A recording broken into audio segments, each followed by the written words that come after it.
So ito nga pala guys, nag-video ako dito para tungkol to sa traffic. Kasi nung nakaraang araw, may customer ako na nagreklamo masyado na matagal yung deliver ko. Kaya ito binidyoan ko tong traffic talaga na to. Kaya para maintindihan nila, kung mapanood mo man to, sana maintindihan mo to.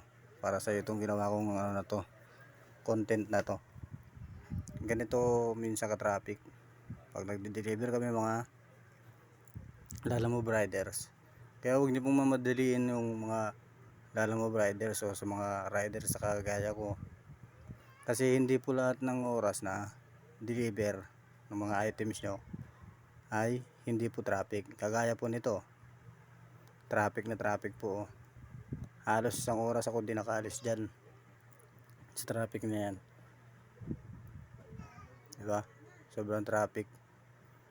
Kaya sana maintindihan nyo po kung nagtatagal lang po yung ano nyo, yung mga items nyo.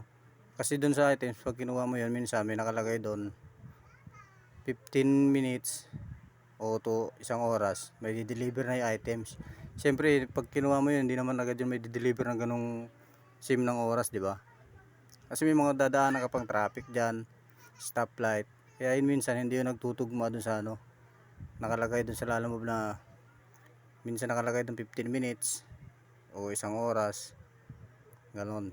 Kaya sana mapanood mo to, maintindihan mo yung kalagayan ng mga